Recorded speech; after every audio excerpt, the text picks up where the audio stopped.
to this episode of the MindFit Method Podcast. All right, guys, I am so excited to have Dustin here with me today. Dustin, thank you so much for being on the show. Thanks for having me, man. I appreciate it. This is amazing. Dustin, you recently posted a picture of your kids on social media. You were at Disneyland, I believe, in California. And the caption that you wrote on the post literally gave me chills and a ridiculous amount of inspiration at the same time. Do you mind if I read what you wrote? Is that all right? Go for it, please. So you wrote, "These photos mean the world to me. They might not mean much to most, but it represents everything. I never knew Disney World existed as a kid. I thought it was made up. We had no ability to afford it as a kid. I never thought it was possible to ever go when I got older. I never even knew my real dad's name, still have no idea who he is. Getting to spend time like this with my kids at Disney and provide these types of memories are my favorite thing to do on earth. When you go from a homeless kid on a park bench to living a life I only dreamed of, I'm so thankful for these opportunities. Just please keep chasing your dreams and don't ever quit." Dude, you have one of the most inspirational stories I've ever heard. Can you kind of share your story a little bit in the journey of how you've gone from literally being homeless, living on a park bench, to growing a company to over $100 million? Yeah, shit, man. You made me emotional. My kids You made do me mean emotional. No, man. My kids, just thinking about my kids makes me emotional because I'm very thankful to be the father. It is literally the thing that I'm the most proud of, and just listening to that, it makes me emotional, man. Because I wouldn't be here, and I wouldn't be the man I am without my kids, man. I can't believe I'm crying on that, but yeah, man. Like, I just love those little guys, and I recently had my daughter, and it's funny, man. Like, I was told my whole life, like, God gives real men daughters, and I 100% don't believe that anymore. I think God gives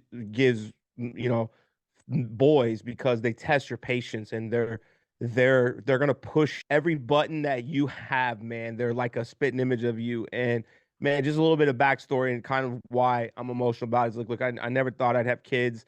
I never thought I'd be in this situation. You say you think, but like, the reality, right? I didn't think it was in the cards for me because I never saw that. Like, I never saw, a loving family.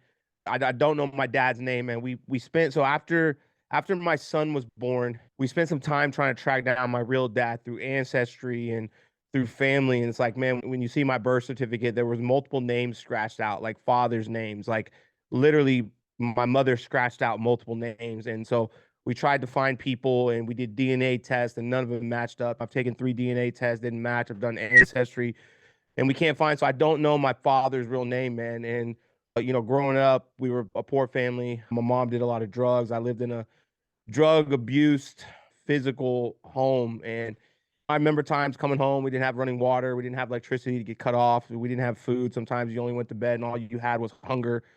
And it was rough, man. And there was times that we didn't get Christmas presents. I remember one time, me and my brother, the only thing we got for Christmas was this church brought us a sword and a basketball. And my brother was 6 years younger than me, and he wanted the basketball. And I was like, dude, so I had to give him the basketball. This is what he wanted. But that was all we got for Christmas. And that was common, right? And unfortunately, my stepdad was abusive to my mom. He was abusive to us. It was tough, man. And I finally had enough, and I just left. And I was 14, and I was staying on the park bench. I would bounce around. I try to stay at a friend's house.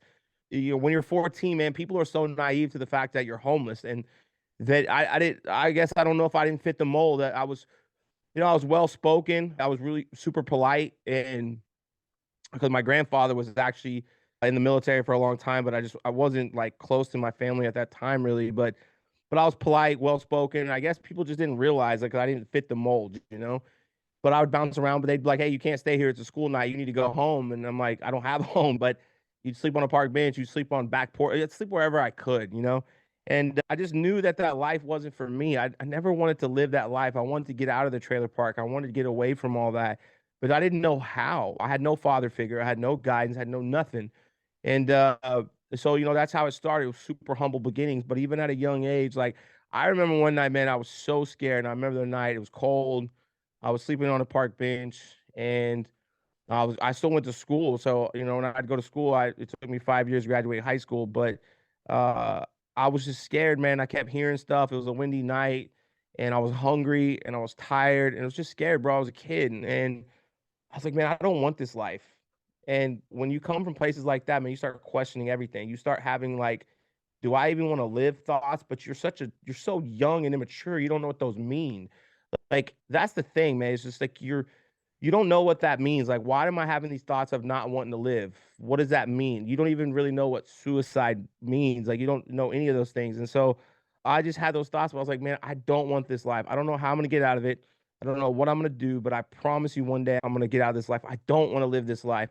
And I just, started trying to apply myself through life. But when you're used to growing up a certain way, it's hard to change. And it really does take help and guidance from people around you because, you know, the whole cliche, which, people give cliches such a hard time, but I'm like, the reason that they're a cliche is because they're freaking true, man. Like they're true. And, your network is your net worth and the 5 people you surround yourself with. And I always surrounded myself with the wrong people. And it was 100% my fault. And so maybe I didn't have a choice about the way I grew up. Maybe I didn't have a choice in the family I was born into, but I did have a choice how I reacted to it. And I reacted very poorly for a long time. I used it as a crutch. I played the victim card, a lot of my adult life until probably really, man. I'm 41 now. I just turned 41 in December, but I played till I was a child until my son was born. And that kind of led us up here. My son's 6.5. So he was born in June of 17. So he'll turn 7 this year in June. So until he was born, I was a man. So like 35. I just didn't understand. And so when you live your life a certain way and you only know how to react to things, you only know how to emotionally react, you're only been a victim. You're taught to be a victim. You're taught that it's not your fault. It's, oh, they're just lucky, because your family tells you that, oh, they're just lucky they have that. It's not your fault you don't have that. And so you start to buy into those things. And it took people really trying to break those habits and then me understanding them, right? Like me understanding that, looking in those skeletons of your closet. I think we all try to hide them. We try to hide these skeletons. We try to pretend we're people we're not. And I try to own the person I am. And sometimes, deep inside of us, there's a freaking monster in all of us. And you have to own that. It's a part of you, but you have to learn to control it and you have to learn to understand it and you have to learn what makes you tick. You have to understand what that monster can do, but that monster is a part of you. And sometimes it's who you are. And you have to learn to control it, man, and to control the good, the bad, and the ugly, because that monster can be a positive thing. That force, those demons, those skeletons, that pain, that trauma, you can go out. And I did. I wanted to go out and, I was made fun of when I was younger for having the crappy shoes. I was made fun of for being poor, the white trash kid, and all that pain, all that trauma, all those things that happened to me. I wanted to show the goddamn world that I was going to be somebody. And I still use that fuel today. Like I still use that to go do something. And so, all that stuff, it can either destroy you, right? Or it can motivate you.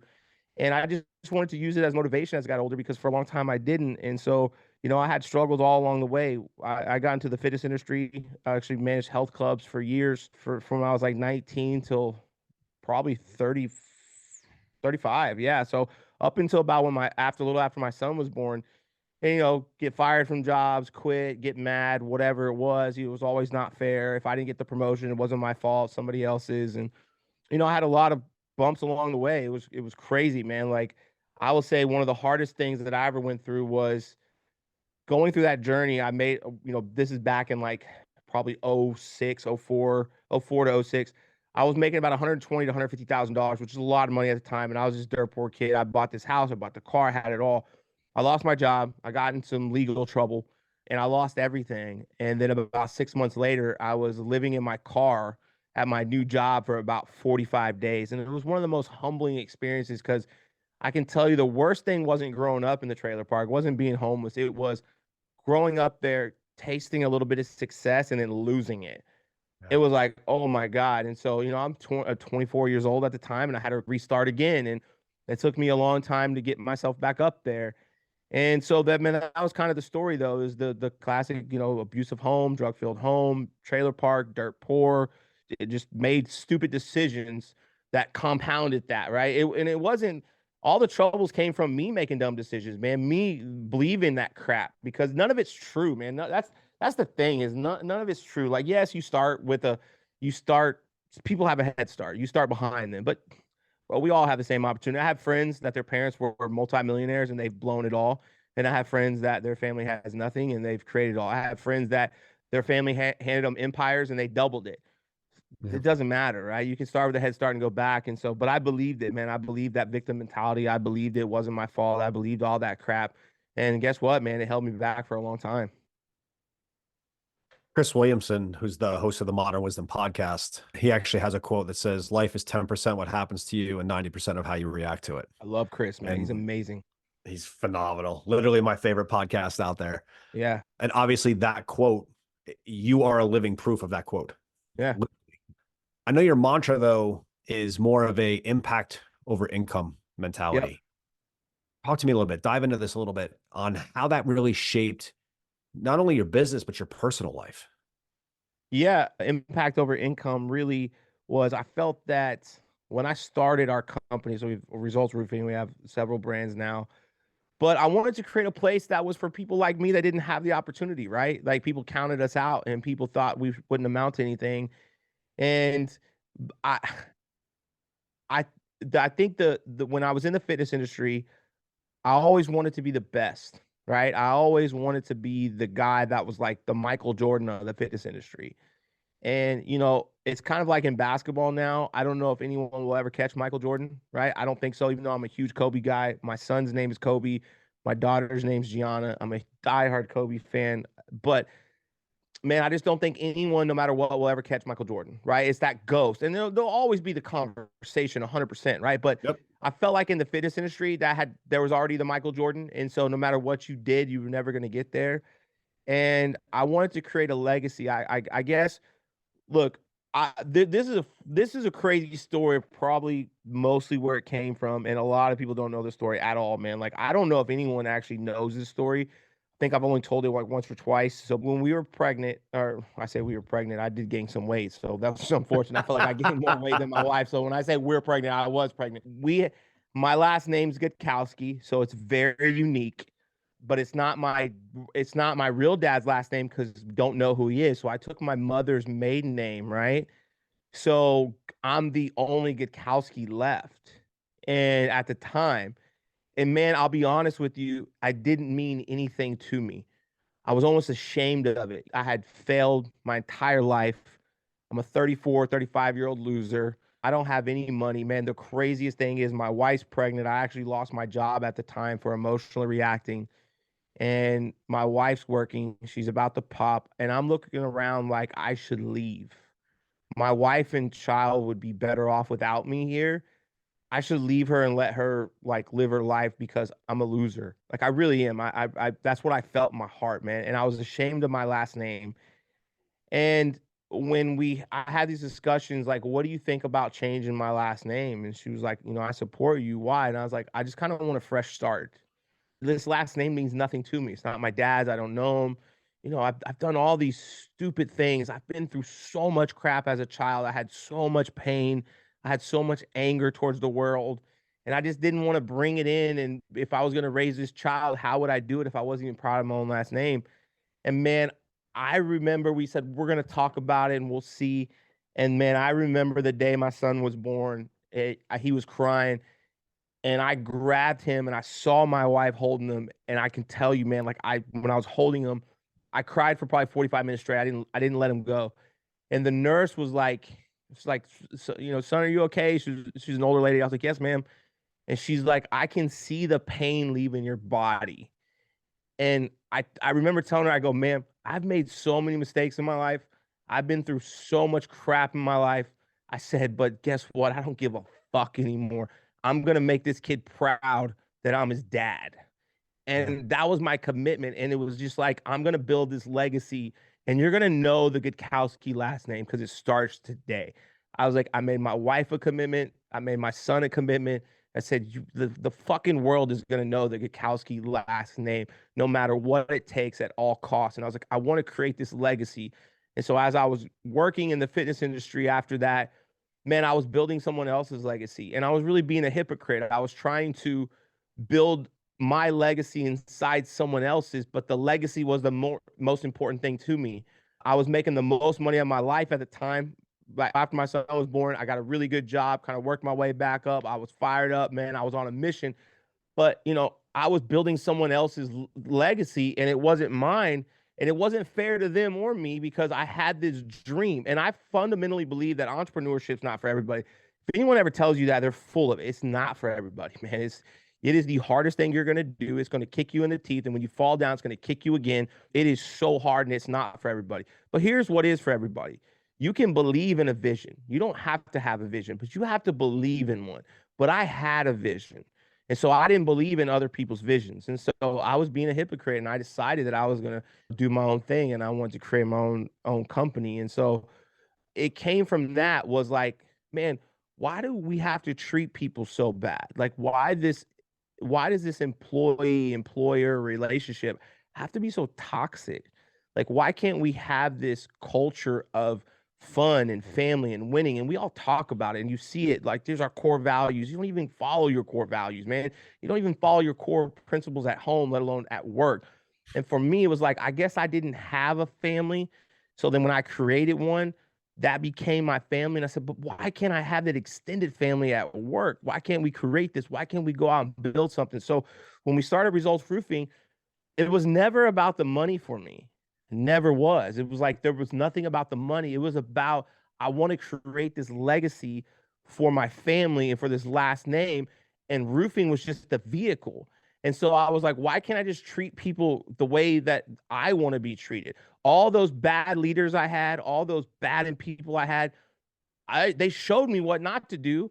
So why didn't I just create the environment I always wanted? And so that's what I did. And do I always get it right? Absolutely not. I make a ton of mistakes, but my goal is people. I never lose track of, I focus on people. Like I fundamentally believe every single person that works here at the RR Brands, like I work for them. They don't work for me. And I want to help them accomplish their goals and dreams. I want them to feel some way. I want them to create that for their family. I want them to taste that success, to feel that moment of winning and be proud of themselves for looking what they accomplished, for all the people that doubted, shove it in their fucking face, like go out there and win. And so to me, it's like, yeah, man, we all work to make money. Don't ever get it twisted. You work to make money. That's why we work to support our families, but you can do both. We live in such an and or world. It's like, well, I can't do this or do that. It's you can do both. Hey man, I can work and have fun at work. I can work and love the people I work with. I can make money and still take care of my people. It's like it doesn't have to be one or the other. And so I just fundamentally believe that I love people. I care about the people I work with, and I'm very loyal to the people that work here. I don't want to associate with people outside of here. Like I just don't. I'm probably like old school like that. Like we're not going to be friends if you work for another roofing company. I don't want to be your friend. I want to bury you. Like I don't want you to go out of business, but I'm such a competitor that I want to help the people that are here. So it's something that it's just stuck in me. And I think it's just who I am. I think it's because of maybe everything I went through. I think I've learned that everything I went through is actually a positive, right? It's not a negative. So that's where it comes from. In not knowing who your dad was, for so many people, they want to respect the legacy of their last name. They want to build upon the legacy of their last name. You didn't have that situation. So you defined your own last name. Like you are the cornerstone, and you took your last name and said, I'm now putting the pin on the map. Now it exists. That's incredible. Absolutely incredible. Give me chills. I appreciate that. You started in the fitness industry, but then wound up on the roofing side and creating really an unbelievable company that has just grown astronomically over the last 4 years. Talk to me about, because everyone says, well, you can't just build stuff from scratch, but it really sounds like you did. You started really from almost zero, maybe in some cases, if you really think about it, less than zero, right? To get where you had to get. What steps did you take to kind of start and scale that business from ground zero with no prior experience in that world? It's so first, I think you have to understand what you really want, right? You have to fundamentally understand what you really want. You can't just go out there and just say, I'm going to start a company. Why? Well, because I want to. I want to, the whole notion of I'm going to work my own hours and I want to create flexibility. I'm like, good luck, man. That doesn't exist, right? I understood what I really wanted, and the end goal was to create this legacy. And now, again, the picture, you keep adding on to it, right? It's almost like you're building your dream home and you change it and you add it. But the fundamental goal was to create a legacy and something to live beyond me. And I always had this vision of I wanted to create something for my children. And at the time, it was my son that he could work here one day, or we could, have the ability to go create his own company and I could work with him. And so instead of him having to go struggle for somebody else, why didn't he struggle with me? Why didn't he go through these pains for me? So it was to build this. And so when I saw roofing, I saw that so many people I knew and were going through stuff. They had dealt with bad contractors. And in Texas, it's the wild, wild west. It's not a licensed state. So you have just chaos when it comes to roofing. And I saw all these horror stories and people on social media that I knew that were bad roofer, bad contractor, chuck in a truck, did all these things. I said, okay, there's a problem there. What's the solution? How do I fix this? Okay, if I want to go in somewhere and start a business, let me focus on the solution, right? And so instead of going and adding to the problem, let me go. So I said, what if we just went in there and start treating people the right way? Right? What if we went in and start treating homeowners like we wanted to be treated? Like, and in the fitness industry, in the fitness industry, you're dealing with a different class. Like it's tough, right? People like, well, I sold homes and cars. I'm like, okay, man, when somebody goes to a car dealership, they're excited. They want to buy a new car. They don't go in there to sightsee. They go in there to buy a car. It's exciting. If I go in there to buy my dream car, I get to drive off with it. I'm so happy. When I go into the gym, I don't want to work out. That's why I'm already out of shape. I'm probably super intimidated. And when I sign up or get personal training, all I walk out is a receipt and a promise. It's not exciting. So you have to sell people this vision and dream of what they're going to look like, how they're going to feel, and how it's going to change their life, right? So it is a tough sell, especially when you get involved with people with like personal training. But I want to take that same philosophy into roofing is like, let's take care of these homeowners, right? Like, let's treat them like we would in the fitness industry. Let's paint this vision on, how their home, how the process is going to go. It doesn't have to be a bad process. And so the same thing with people, when I was in the fitness industry, when I worked for 24-Hour Fitness, this was back in the day, and it was the greatest organization I'd ever worked for. The owner, Mark Mastroff, was phenomenal. I just remember the stuff he did, the contest, the company trips. Like I actually never saw myself working for anywhere else, right, at the time. And I actually chased what he had built for a long time. And so we implemented a lot of the things that we went through there. But I was like, why can't we do this in roofing? And why can't we have fun? And why can't we take care of our people? And so, I will say the first 2 years of the company, I was the hustler. I was the guy grinding. I was the top sales guy. I was out every day just hustling 7 days a week because I had to build the company. We had nothing. And Right. so, man, our first 6 months, we didn't have a website. We didn't have an office, had a couple of uniforms, no business cards really. We'd go, talk to a homeowner. Let me see your website. And you're like, oh, it's under construction. It's because we just didn't have the money to pay someone to do it. Right. Right. But we were just organic social media. We're out there hustling. We're doing whatever we can. And so it was, but I held on to this. I think like when you start something, anything in life, people always want, the shortcut. But when you don't know what you really want, man. So like when you start anything and you don't know what you want, the first sign of trouble, you're going to fold. You're going to quit because you don't really want it. And so when you want something, I just reverse engineer it. Here's what I want. And I don't Right. care what it costs to get it. So when something goes wrong, I'm like, it doesn't matter. I'm still going here. When something comes up, doesn't matter. I'm still going here. If this person's not part of the plan, it doesn't matter. I'm still going here. And so my focus is on where I'm going, not what I'm going through. And so when I did that, I just built it for the end goal. What does that look like?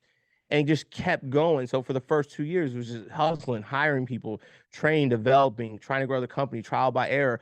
I always focus on solutions, not the problems. And so it was just like, okay, we got this company. We have nothing. What do we want it to look like? Okay, we want it to look like this. Great. Let's start building for that. Let's build for where we're going, not where we are. And so, we had people along the way that didn't believe in it. They threw in the towel, they quit, they did these things, but I didn't focus on those people. I focused on the ones that stayed. I focused on the ones that were here, and I wanted to treat them better than anyone ever treated them. So they didn't leave and they didn't want to go somewhere else because I knew I needed them to be a part of the journey, but they needed me to be a part of theirs. So it was that selfishly unselfish. Look, man, you'll never get to where you want without me, but I'm never going to get to where I want without you. How about we do this together and we do it the right way? So it was part of that growing the company that really just blew it up. Absolutely. You actually posted a quote recently that I thought was fantastic. And it was, I'm stuck in between. I'm super proud of myself and I haven't done shit. I need to go harder. Yep. Tell me a little bit, because I think a lot of entrepreneurs get stuck in that world where they're almost afraid in some ways to pat themselves on the back and to celebrate what they've accomplished so far, because as you said, they're looking so far forward as to where they want to go. Yep. Can you go deeper on that? Like, how do you manage those moments where you've got both sides talking to you on your shoulders? Look, I think we've gotten so focused on the future, and we have all these people telling us, "Don't worry about your past." You know, the windshield's bigger than the rear view for a reason. But I think it's if you don't pay attention to your past, if you don't pay attention to history, they always say history repeats itself, right? And it's Mm, true. And if you don't pay attention to who you are and what you've done and the mistakes you made, you will repeat them. And so for me, every single day I wake up, I think about where I came from. And I think about where I started, and I'm very grateful for everything you have. I wake up every day by 5 a.m. at the latest, and I have an alarm that goes off at 5 a.m. and it says, "Be grateful you got another day." And so that's one of the first things I see. And so when I see that, it reminds me of, and I just think of, man, where I came from and where I started, and I never want to go back to that place. I think about the pain and the trauma. I think about growing up as, poor. I think about being white trash and being homeless, and then I think about my kids going through that, and I never want to put them. So I start every single day with my back against the wall, not to go back there, right? Because I think you learn more from your losses than you do your wins. And it doesn't mean you dwell, it doesn't mean you cry about them, but not studying where you came from, the mistakes you made is such a huge loss, right? You want to study those and learn from it and understand like where you're going to go. So for me, it's okay, I started here and I'm here now. Be proud of yourself, man. You've accomplished a lot, but you're not where you want to be. It's like the Kobe quote when he said, "Kobe, you're up 2-0. Why do you look mad? Job's not finished." The job's not finished for me. And so I need to go fucking harder. I need to do more, right? The person that got me here is not going to get me there. What have I accomplished so far has nothing to do with what I still need to accomplish. It's okay to feel good about the steps I've taken along the way. And it's okay to say, "Hey, man, there you go." But complacency doesn't exist for me. I don't want no part of it. And because I think I see so many people around me that they make a little bit of money, they get a little bit of success, and then they fall off the face of the earth. And they get complacent thinking it's going to last forever. And it doesn't. Hey, man, less than 5 years ago, I had $300 to my name. My wife was pregnant. I had nothing, and it's like all these things that I've accomplished. Yeah, man, they feel good. They're great. But so what, right? To me, it's I got to go harder because I do think the key to life and the most important thing you can chase is the person you're supposed to become. And if you constantly focus on the person you're supposed to become and the person you want to be, then things are going to happen for you and great things. And so you're not going to be perfect, right? You're going to make mistakes, but learn from those mistakes, man. And it's okay to look and go, you know what? We lost. This is use sports as an analogy because I think it's important so people can understand sports. If you're a player, you see the greats. They like to study the losses and what went wrong because they right. can learn from it and overcome it. And you have selfish players who are egotistical that go, "I'm not watching. I'm moving on. I'm going to focus on the next week. That's behind us." But that's an attitude how you get beat by making the same mistakes again. Me, I want to face those head on and say, okay, why did I get beat? Now I'm going to use that and make it a strength, right? And then I want to study what the other team did to beat me so then I can become better than them at what they do. So I'm going to beat them, right? And so Yeah. I think I focus on that. I'm not afraid of the past, man. I own it. It's part of who I am. I'm not ashamed of it. I'm not afraid of it. I own it. I I think about it all the time. Like, yo, man, if you take off today, you're going back to the trailer park. I'm not doing that. Hey, if you go back to that, your kids are gonna live there. Hey, man, I'm not doing that. That's not for me. I got to go harder. So it's living both worlds. It goes back to that. Stop living in the and or. It's like if I don't Yeah. focus on my, it's like, hey, man, study it, move on, go to the next one, right? So that it works for me. It's to own them both. David Goggins talks about that quite a bit in his second book, Never Finished. And he talks about how, so many times people don't want to look back. They don't want to look back on those hardships. They want to forget them. They want to put them out of their brain. And his standpoint is you have to use them as fuel. That is the Yes. fuel that you can take yourself and bring yourself to levels that you'll never, ever get to. And you brought up Alex Hermosi before, but Alex says the same thing. You've got to give yourself that undeniable stack of proof of exactly who you are. And that proof does not come from shouting affirmations in the mirror. It comes from what you do every single day. 100%. And it reminded me too, Alex once said, if you're going to worry about what everybody else thinks, because I think that's something that so many people face today. When they want to take a risk, they want to take a chance, they want to do something. I faced that when I was 40 something years old with a successful career and walked away from my Yeah. career to start my own business. And everyone was like, no, no, no, no, you don't do that. Like, you go with the secure, you already success. Like, why would you do that? But it goes back to saying, if you care about what anyone's going to think, the only person you should care about is what your 85-year-old self is going to think about the decisions that you're making today. Are they going to be, is Absolutely. that person going to be proud of you? Or are they going to be like, dude, that's not what you should have done? And, everything that you're saying just ties in so well to all of that. Yeah, man. So you have your, like, I believe family is your husband, wife, kids, right? That's your family. I don't even get caught up in mom, dad. It's husband, wife, family is your family, your kids, whatever, right? And then you have a circle of probably 3 to 5 people that you ultimately trust. And I do care about what those people say to me if I'm messing up, because those people have been in my circle for so long, trustworthy. It's been earned. So if I have a question or if I'm messing up and they tell me, I'm gonna at least listen, right? But I'm still going to make decisions for myself. And we've had this, I would never be able to be the husband or father I am if I wasn't chasing my goals and dreams. And my wife doesn't agree with everything I do. She doesn't understand it. She doesn't need to. It's not for her, right? This is for me. And if I don't seek out to be the person I am, then I couldn't be the father, provide, or do any of those things. And she understands that, right? And there's things that she does that I don't understand, but I don't need to. That's for her, right? And I use prime example in marriage. People want to tell you how it's supposed to work. And Mhm. that's for them, man. I don't give a shit what they say. I don't care how you tell me to raise my kids. I don't care what you think of me. And so many people do, though, man. They care so much about what other people think, say, or do. I don't give a fuck, man. Your opinion of me is none of my business, and I couldn't care less. But I don't care about the good either. And I fundamentally think that people care so much about the bad is because Mhm. they get so high on the good. So when they Mhm. get all these comments of you're the man, you're this, you're that, they're so high on that when they see you suck, they're like, oh, they freak out. So they're so fearful of that. I don't care about either. I appreciate when someone tells me a compliment. I'm thankful for that. I am humbled by it, but it's not why I do it, right? The whole affirmation thing, I agree. You don't get confidence by that. You know why I post the stuff I do on social media is because it comes up on my memories. And I can Mhm. see the person I was 8 years ago. I can see what was on my mind that day, 2 to 3 times a day. I can see what I was doing. I can see how far I've come. I also share those stories so other people can start to understand me and I can understand them and relate to people, because if there is somebody out there that's having a bad day, I hope I can inspire them. That's generally why I do it, right? I don't post those things on my social media, my Facebook, to make me feel better about myself. It's not why I do it, right? Because confidence comes from zero of that. Confidence comes from being, scared of something, fearful, facing it head on and attacking it and then overcoming it. Because not just trying doesn't create confidence. But you can't say, well, at least I tried. That's famous last words of a loser. You lost, right? You have to try. And if you fail, try again and then try again and try again. And once you succeed and you succeed multiple times and you do create a stack of proof that you can do it, that's where your confidence comes from.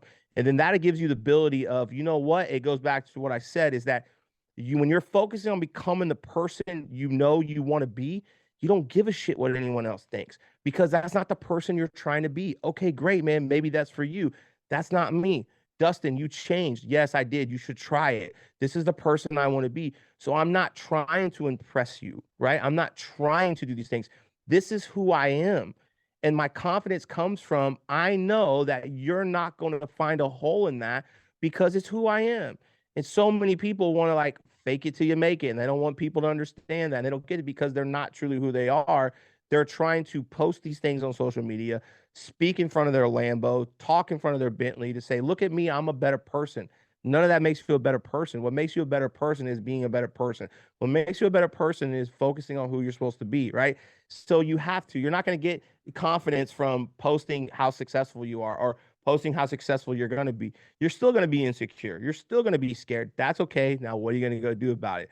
And when you focus on that, I'm going to be this person, and here's my proof then you're not worried about what some dude from high school says, good or bad, because that's not what you're focused on. You're focused on the task at hand. So I agree, man. It's such a big part of what you do. And if you don't go out and do those things, you're never, ever, ever going to have any confidence. Absolutely. It talks about building confidence. A lot of people, as they grow, they become very successful, they build huge businesses, as you have, they kind of close themselves off to the rest of the world. And you've taken a completely different approach. You've mentored thousands of people. You spend a lot of time mentoring other people that are trying to build or rebuild themselves, including working with Patrick Bet-David through his app. Tell me a little bit, like, what are some of the insights that you have in your experiences in being a mentor and being able to help others that way? I think being a mentor is the ultimate fulfillment. It's like, you know, I don't want to compare it to being a father because it's not, but it is like, and this, I don't mean this in a disrespectful way, but to anyone, but it's like people that work here. If my kid, if I go home tonight and he spills milk on the couch, I'm going to be pissed, right? Depending on if his mom sees, he might get a spanking, right? If it's me and him, we're probably just going to clean it up and try to hide from mom, right? Like, but he's going to get disciplined. This is why you don't have milk on the couch. This is why you're supposed to drink at the table. You got to be careful, right? I'm going to coach him up on it, but I'm not going to fire him. He's not going to not be my kid anymore because he made a mistake. And Right. so I try to treat people that are in my life and work around me that, hey, man, I don't want to fire you. The craziest thing is in 4 years, I haven't fired one person here. And yet we have people that I was close to that worked here that left, they quit, and they have hatred towards me in the company. And I'm like, how do you have hatred for something you quit, that you left? I didn't fire you, even though I maybe should have. I still tried to coach you up. So I don't like to fire people. Now we have fired people. There's people that have stole from us, and then people that are here like leaders had to make that choice to fire them. But when something's hit my doorstep, I'm like, let's coach them up. Let's talk about a solution. Let's talk about fixing this, right? Let's talk about making them a better person. We can talk about being professionally better, but let's be more important. Let's be personally better. How can we coach this person in life? What are they going through? Is there something on their mind? What's their finances like? Maybe they just made a stupid mistake. I want to coach people up. And so, look, I know that I wouldn't be here and I wouldn't be where I'm at, of course, without my wife and kids, but I had some great mentors along the way.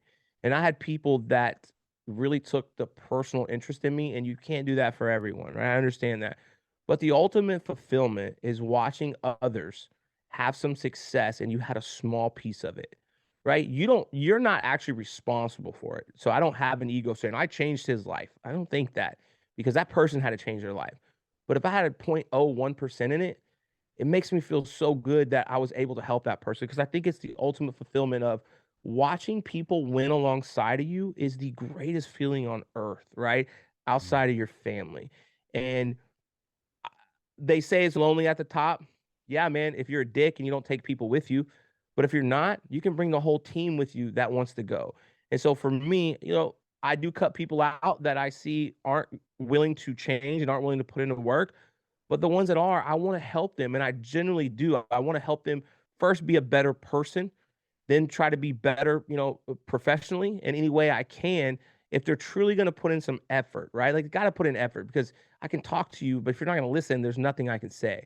There's nothing I'm going to do to help you. You've got to want to change. But it is, man, like Patrick Bet-David, shout out to Patrick Bet-David. First of all, his book's phenomenal. Choose Your Enemies Wisely. But he created an app that allows people that are seeking advice to want to go out there. And so somebody actually messaged me the other day on Instagram and was like, oh, do I just have to get a response by going through my neck? And I said, yes, man. And he's like, oh, because you just want to get paid. And I go, I charge so minimal for a text question. And there's a reason I do it. Because people that are willing to pay, whether it's $1 or $1,000, they value their time and your time. Somebody that's just shooting, how do I be successful on Instagram? Dude, you don't really want it, right? Most of those people don't. They just don't, right? So the people that are on there, I feel like it's a great community. I've actually got to ask some entrepreneurs great questions, right? So I'm a user as well, and I love it. And so it's that ultimate fulfillment is I feel like, you look, man, you want to build people up, and I want to be associated with people that want to winners.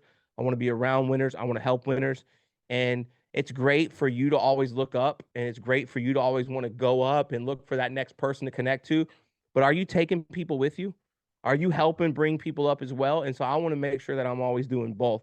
And I can't do it for everybody. And I understand that. And there's tough decisions. And there's probably people out there I wish I could help or, could, but I'm not able to. But I do try to help as many people as I can. And over the last 4 years, watching people go from making 30,000 a year to 300,000 a year, that's great, right? Watching people become, boys and become men, become fathers, become better humans. It's so phenomenal to watch people, and then they're mentoring people. And it's like, not only did I have an impact on them, now my impact on them is having them impact others. And it's like we have leaders creating future leaders, and we have men creating better men, and people helping each other grow. It's the feeling inside that money will never be able to take it. Items will never be able to fulfill that. But helping another person get a little bit better in life creates a bond and a brotherhood and a feeling that it's irreplaceable. You've had so many different points in life, whether it was where you've grown from being homeless, whether you've gone from tasting that little bit of success and then losing everything again to building the $100 million business that you have today. What was the one most unexpected lesson that you've had in your entire life so far? The most unexpected. Wow, that's a great question. Man, obviously having a wife and kids, it sounds cliche, but it was so unexpected for me. I didn't think it would ever happen. I guess, when you're growing up and you don't feel like your mom loves you, it's hard for you to like know what love really is. Mhm. So having that for my wife and kids was really unexpected and obviously a very positive way. But I think the most unexpected is how much when you become an entrepreneur and we have about 130 to 150 employees, right? And the most unexpected thing is how people are it's all the same, man. Everything is like every people are not successful for the same reason. I get to say it is that how when you're coming up, you feel like these successful people tell you just bag of goods, work hard, don't quit, just consistency, self-discipline. You're like, man, you're full of shit. What's it really take? And they're like, work hard, self-discipline. You're like, nah, man, but it's all it is, bro. It's Yeah. so easy. It is. I would say the weirdest thing for me is how easy it is to be successful. It Mhm. is so much easier to be successful than it is to be unsuccessful. Yet there's way more unsuccessful people because I feel like it's more accepted. But it is harder to do that, right? It is so easy to be successful if you just work hard, you don't quit, and you stay self-disciplined, right? But everybody wants the rah-rah, everybody wants the motivation, everybody wants the crap, and it doesn't exist. And so I think for me, outside the family, it's like it's like trying to think of the right way to articulate it, but it is so easy to be successful. It is so easy. And whatever you want to do, but people don't want to do it because it's almost like that. It seems too good to be true, but it is, man. Like it's if you work hard and you never quit and you stay self-disciplined, you got to stay self-disciplined. You can have anything you want. Now, again, your overnight success might take 10 years, Right. but if you don't do anything, you're still going to be broke and still be miserable in 10 years anyway. So what do you really have to lose, right? I just think that for me has been the most watching now so many people that you work with, work for, people that have left the organization, and you see how their life has played out. You're kind of looking over like, man, like, and this person has all the talent in the world and he wasn't able to do it because of XYZ. And then you look at somebody that maybe wasn't as talented and they literally did it because of the hard work, didn't quit, self-discipline. And you're like, man, it is so easy to do it if you just follow those simple things. But we overcomplicate, and I don't know why. But I was the same way, right? I was the exact same way, so I get it. So I guess seeing kind of I hate to say other side because it sounds like you're being arrogant, but it's like that other side when you're an entrepreneur, you're like, man, I could literally show you every pothole and every landmine along the way, but you still won't listen to me. You still want to do it another way. And that's just so crazy to me. But then I'm like, wow, I did the same thing. People told me a million times, do this, do that. I'm like, nah, that's not going to work. And I'm like, oh, I tried it my way and it didn't work at all. So I would say that's probably the biggest, man.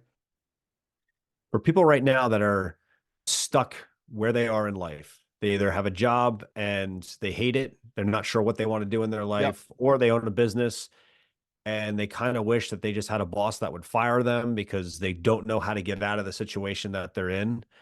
How do you get someone to begin the pivot? Begin to say, all right, you know what? I got to redefine my pursuit. I got to understand better my purpose. Where do they start that process? Yeah, this was for me. This is what helped me. I went through that, right? And it's a journey for sure. It's a journey. It's a process. But as I started to grow, I realized I didn't understand who I was, right? And I think a lot of us don't understand that because we don't talk to ourselves. And oh, Dustin, you're crazy. You talk to yourself. You know, it's only crazy if you talk back. I do talk back though, man, because who am I? Who's Dustin Gutkowski? What do I want to accomplish? Who do I want to be? And when I started asking myself who I was, I started to understand it was right. We ask so many other people, like you and I, before this pod, we had a great 20-minute conversation just getting to know each other, right? Yep. And I learned so much about you in that short 20 minutes and vice versa. And it was just a great conversation. It was so organic. And I was like, man, this is just a great guy. I could sit here and talk to you all day. But why would I not have the respect to do that for myself? And so if I don't do that to myself, I don't get to know who I am. And so you're never going to be able to know what you want until you know who you are. And when you know who you are, good or bad, you can understand what you want. So a lot of times you get stuck in these dead end jobs like I did. You get stuck doing something you hate because you don't know what the alternative is because you haven't taken the time to ask yourself to write it down. What do you really want? Who are you really? What makes you tick? What's your mission? What's your purpose? What's your why? How far are you willing to go? You know, here's what you want, but what are you willing to do to get it? Here, what, just take last year. What are 3 to 5 things you did very well last year that helped you had a great year? Boom, write those down, keep those going. Now, what are 3 to 5 things that you did last year that like held you back from having a great year? Now, why don't we replace those with more good? Right. But we don't want to have those conversations. And so I think first having that conversation with, man, who am I? Okay, who am I? Good or bad, and then understand, okay, now what do I really want? Like, what do I want in life? What's going to make me tick?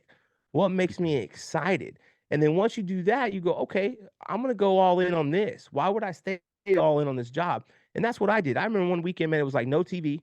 I turned off my phone and I just started asking myself these questions. And here's this crazy thing, man.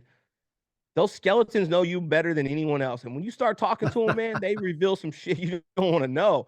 And you're like, hey, man, you think that you're going to run from your trauma? It's never going to go away. You think you're going to like outrun your skeletons? They're never going away. They're going to be there forever. Learn to deal with them. So when you start to talk to them and understand what's going on, you go, okay, now I can deal with this because now I know what really is going on. But now I know who I am. Okay, now that I know who I am, now I know what I want. I can figure that out. And then you go pursue it. But there's so many people that they're like, man, life's not fair. It sucks. Well, what do you want, Michael? I don't know. What do you mean you don't know? Well, I want to make 150,000. Why? Because I want more money. But what do you want the money for? Because I want a nice car. What do you want the car for? I don't know. Well, because let me tell you something, Michael. When you get that car, you're gonna be right back to square one. Yep. And so they just don't know what they want. So they're out here. It's like this. I've said, Michael, hey man, we're in Dallas. Will you meet me in Dallas tomorrow at 4 o'clock? Okay, great. Where are we meeting? I don't know, man. Just meet me in Dallas at 4 o'clock. But where? It's all over. Dallas, Fort Worth, DFW. Where? Hey, man, I'll be somewhere in DFW. You just meet me at 4 o'clock. How are you ever expected to get there? And so once you figure out who you are, what you want, then you write it down and then you go all in for it. And I know that doesn't work. Look, man, I'll tell a story. When I first got into roofing, you know, obviously transitioning into a new industry, we went from a little bit of money in the bank. We went from having about 50,000 in the bank to under $300. My wife was pregnant with our second son, Kobe. It was a struggle. We couldn't even afford food. I started having to drive Uber Eats. So I was working all day roofing, driving Uber Eats to pay for my family. Humbling. 36 years old, driving Uber Eats, man. It was tough. It hurt my pride and my ego, and it was tough for me. But I was like, this is what I got to do. And I wrote down that I was going to make 200,000 because I knew that would change our family's life. And in 10 months, I made 196. But I wrote it down and put it out there because it is powerful, man. If you write it down, you put that out there and you can see it and it's what you really want. And it wasn't about the 200,000. It was about this 200,000 allows my wife to stay home with our children so they can be raised by the person that will raise them the best, their mother. She's a fantastic mother. It allows us to live into a nicer neighborhood. So I'm like, I don't have to worry about the safety of my children. It allows my wife to drive a nicer car so I can feel safe about where she's driving them to. It allows us to get ahead and do different things. It allows me to invest in the company so I can hire people to impact life. So it was never about like, I just want to make $200,000. I want to make it because of these specific reasons. And when you do that, you get laser focused on doing that. And then you're like, okay, boom, now I hit this. Now what's next? And so I've really changed my perspective on that stuff. I used to think vision boards and goals were crap. I used to think they were corny. I used to think that doesn't really work. But if you do the other things, they do work, man. You mentioned before that it's never been easier to be successful. And I agree with you 100%. Unfortunately, I think a lot of that right now is because the world's never been so soft. There's just no resilience in the world to do exactly what you said, which was be confident, stay consistent, be disciplined, do the things that you have to do. I was laughing as I was going through your social because obviously you spend time working out with looks like a really good group of guys and busting your butts and doing what you have to do. How much of that personal growth and taking care of yourself do you think translates into your discipline and consistency in what you do in your business? Oh my God, man, it's crazy you said this. So probably a year and a half ago, let's just call it a year and a half ago, I hurt my calf playing basketball. Maybe it was 2 years ago, a year and a half, 2 years ago. Hurt my calf, blew it out, like came off the muscle. It was terrible, and I ballooned up to about 245, heaviest I'd ever been in my life. And so I used to party a lot back in the day, but since I had kids, I don't drink in front of my kids. But hey, like me and the wife will get a babysitter. We'll go out Saturday night. We would drink. Hey, we do a party, drink. And, I would probably drink, I would say probably once or twice every couple months, right? So if you're going to say a course of a year, anywhere from 4 to 8 times a year. But, hey man, we'd go out and have a few, whatever. But I ballooned up to 245, eating nothing but junk food, not exercise, not doing anything. And we still were running a successful business, right? And, I would say we were on a great path, but I didn't feel right. And I wasn't doing anything. I didn't feel fat. No one told me I was fat, but I felt fat. Like I felt, but you hide it. You're like, oh no, I'm not. I'm only 245. You justify everything it is. And you think it doesn't play a toll on you. You think it's okay. Well, something told me, man, like I wasn't being the best father, husband, best entrepreneur because I wasn't working out. I wasn't eating right, and I was drinking here and there.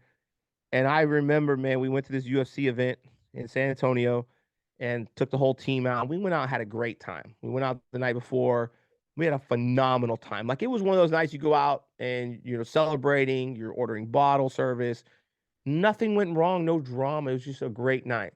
I woke up the next day and I texted my wife and I said, I'm not drinking anymore, classy. She's like, okay, you're not drinking. No, I don't like the way it makes me feel.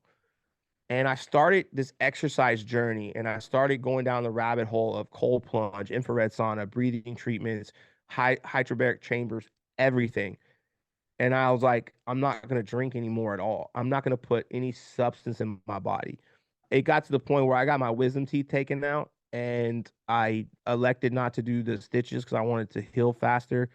And they gave me hydrocodone and I took a half of one and I started freaking out because in the last like 4 months, I hadn't like even taken a, Benadryl or Right. anything. And I was like, oh my God, I felt it like alter the way I was thinking. And, I haven't had a drop of alcohol since like March of last year, which is not it's not like I would drink every day or every weekend, but still, my mind has been so clear. The working out, look, there's a lot of debate about your morning routine. Your morning routine doesn't mean anything. I should say you should have a disciplined, successful routine, right? Don't Right. sleep in, get up, get moving, do something. But I am 100% telling you that we went from doing about 150% of prior year to 200 plus. Uh, my capacity to do more, work more, be a better father has increased 3 to 4 times. All from I wake up every day at 4:35 a.m. Yep. I watch a video every morning. It's from Kobe Bryant. I watch the same video every day. It's about 4 minutes long. I watch it like clockwork because I love the video. It's so impactful to me. I read something like, positive because that's how I just want to start my day. I have my quote that pops up on my phone. And then I have a routine that I have to shower, before I work out. I don't know why. Shave because I want my day started. It's like making bed, and then we go work out. We do cold plunge, right? We work out with our brothers. We give a good word afterwards. Somebody tells an inspiring story of the day or a good word of what we can do for the day, and we infrared sauna, and we're done by about 7:30, right? We hit our day and we get going, and then the day started. I've gotten down to about 205, 208, between there, so roughly 40 pounds. And I still, got a few more to go. I do like the EWAT system breathing. Yep. I do hyperbaric chamber. I've never felt better in my life. And I still feel like I have more to do. And I can tell you 100% on everything I hold dear to my heart, my life changed when I started doing that. My thought process got better. My body felt better. And when you read all these stories of like Kobe Bryant saying, I got up at 4 a.m., went to practice. Then I practiced again before you did your first practice. Then I did it at night. I was getting 4 practice. You hear Tom Brady, his diet, and you go, man, these guys are lunatics. There's no way they do this. And then when you start doing it, you realize how much everything you put in your body, every thought, Yes. every food, the exercise affects you. You know that you cannot get to where you want to go by doing that stuff. And I eliminated it out of my life. Are there days I want to go drink? 100%. Are there days I want to go celebrate? Job's not finished. When we get to the goal that we set, I'm going to be the one that takes everyone out and goes out and has a great time. We can go drink and celebrate and do everything we want to do. Not right now. I have a family to raise, I have a business to build, and there's 150 people at Results Roofing that count on me. And the decisions I make affect their lives and affect their families. I don't have time to be drinking right now. I need to be in the best shape because here's what I know. When you watched Kobe Bryant, he was just ready in the fourth quarter. Michael Jordan just lived for the fourth quarter. No, man. He went so hard in practice. When you were tired in the fourth quarter, he was just getting started. This was easy for him. Tom Brady was in shape. You are not going to run faster, work harder, work longer hours, and do more in business by being out of shape, by being mentally weak, by being hungover, by putting alcohol in your body. It doesn't happen. You can still accomplish some things, but the guy that's not doing it is going to wear you out. He's the guy that can wake up at 5 a.m. and go to bed at midnight and be fine. He's the guy that can do it 7 days a week and be fine. You're the guy that needs to be home at 5 o'clock. You're the guy that needs off weekends. You're the guy that needs to relax. You're the one that needs that. I don't need that. And here's the craziest thing, bro. I don't want to do it anymore. Like, my wife laughs, and this is where I say it's when people talk to you about how you want to be. My wife raises 3 kids, right? So our oldest is 6. He goes to school 5 days a week. Our youngest goes to a church school 2 days, our middle 2 days a week, and our daughter's 1 year old, so she doesn't go to school. My wife's the MVP, but my wife is with kids all day. She wants to go on a weekend and go have dinner with the girls, or she wants to go have brunch with the girls. And I love that. And I don't understand it. And she's like, well, babe, don't you want to go hang out with the guys and go have like watch a game? Like, she encourages me to do that. Credit to her. And I'm like, no. She's like, why? I go, I want to hang out with you guys. And my hobbies have become entrepreneur and family. Oh, you don't want to go to happy hour with the homies? No. You want to go watch a game? No. I want to hang out with my wife and kids or go to work. That's what's fun to me now. And so it's crazy, man. Like, I don't want to do it at all. I'm like, I want to go build something. I want to go create something. It's just weird, man. And I think when you clear your mind, you open up so many things and you start seeing so clear. And then you start the crazy. Here's what happens. My wife said something to me today. She goes, you believe the crazy shit that comes out of your mouth. I was like, you're right. I do. You start to believe it, man. That manifest is real, man. You start to believe it. You see it. You put it down. You start to believe it. And then you're like, oh, I can do this. And then that confidence comes in. And then you're like, there ain't no stopping me, man, because I got the momentum now. And I'm not going to go out and get hung over on a Saturday night and miss 2 days of work. I'm not going to have 2 beers at dinner. I wake up the next day and tell myself they didn't affect me, but they did. I'm a little foggy. Man, I'm ready to go. And by the time you wake up and get dressed and go to work, I've already worked out. I've already read. I've already cold plunged, dry sauna, got my day started, took the kids to school, and I'm at work before you even wake up, right? And then so it just gives me a competitive advantage in life, and it works for me. And so it makes me happy. And here goes back to, I don't care what anyone else thinks. You want to go do that? Great. You go do that. I'm not doing that. I don't want to be around that. You want to do it? Hey, man, I'm not the anti-drink police or the anti-don't work out. I'm just telling you what works for me. And if you want to come along for this ride, I'll make you successful. But if you want to be in my circle, there's a standard to be in this circle, right? And if you want the rewards and the success of the circle, then you got to go with the standards of the circle. You Yep. can't have one without the other. So many people think about how much they can accomplish in a day or how much they can put out in a day. But the direct influence of that is what you're consuming. And I don't even mean just Yeah. calories or food. You touched on so many of them. Are you consuming, like, what do you, obviously nutrition does play a huge role. What you drink plays a huge role. Is it filled Mm-hmm. with sugar all day long? Like, what are you going from that standpoint? But then there's the other consumptions. There's the consumption of technology and social media. How much are you consuming in a day that is just eating up your time? What are you consuming from a temperature standpoint? You talked about cold plunges. Everything is about actually consumption. How much oxygen are you consuming? There's your Yeah. hyperbaric chamber. Like, it's all about consumption. Consumption decides what comes back out. It's the same Yep. as depending on what gas you put, Bugatti. If you're putting the right gas in, you're going to have an amazing car. If you're dropping rubbing alcohol in the tank, that's what you're going to get. You're going to be on the roadside dead. So it's just 100%. all about the consumption. That's awesome, man. Dude, this has been a fantastic conversation. Let me ask, what's next for you? I mean, you have a lot going on right now. Any new ventures, any new goals? What are you excited about pursuing at this point? I'm excited to continue to build the RR brand. We're in Texas. We have an office here in Dallas and in Houston. We do basically roofing related. I kind of almost say storm related. We do roofs. We also do cars. So like if your car got hit with hail damage, but then we do like insurance work. But for us, it's continue to obviously build here and then eventually expand the brand into other markets, whether it be Florida, Colorado, the bigger storm markets, and continue to do it to be able to impact more. And so, right now it's just hyper focused on growing the brand, growing the staffing and the impact. There's things that come up, right? We have some opportunities that we're looking at partner with some people that are actually, and when I say partner, not other roofing companies, but people like business people inside that can help take us to the next level, right? Like for me, it's look, I'm only my capabilities as CEO is a certain number, right? And so if I want to go from here to here, then I need to surround myself with people that can get me there. And that's what we're doing is I don't think I know it all. I don't think I really know much. And so it's for me, it's surrounding people smarter than me, better than me, so I can help get to where I want to go and take them with me. And so, man, we got some huge things in the works when it comes to that. And I'm telling you, man, 2024, it's Kobe year, right? I feel like everything's aligned for me. I'm a diehard Kobe fan. Like I said, I named my son Kobe, my daughter Gianna, and then this year we had our biggest year last year, and it's 24 and it's Kobe year. And it's like, it was weird, man. My son was born on the 8th, obviously, and then my daughter was born on the 24th. So it's like Kobe was born on 8 and Gianna was born on 24. It's Kobe year. This is going to be the biggest year we've ever had. It's Mamba mentality all year. So we're going to do some huge things this year. Continue to grow the brand. And as things come at us and we got a couple things in the works, right?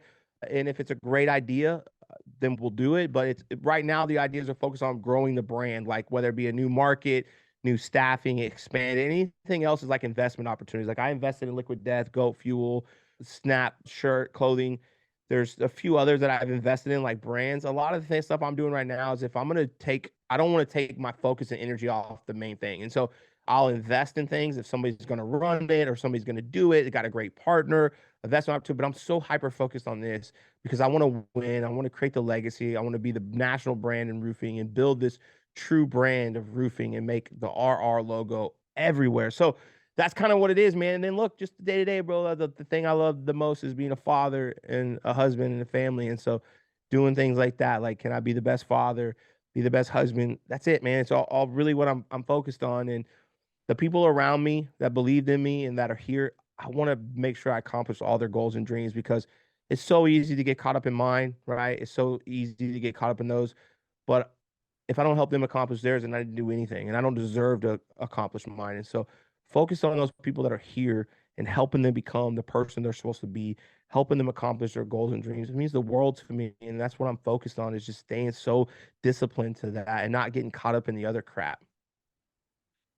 Listen, everything you've talked about today absolutely aligns with everything that has to do with the MindFit method. So this has been honestly one of the best conversations I've ever had. I'm My so man, stoked that you were here today.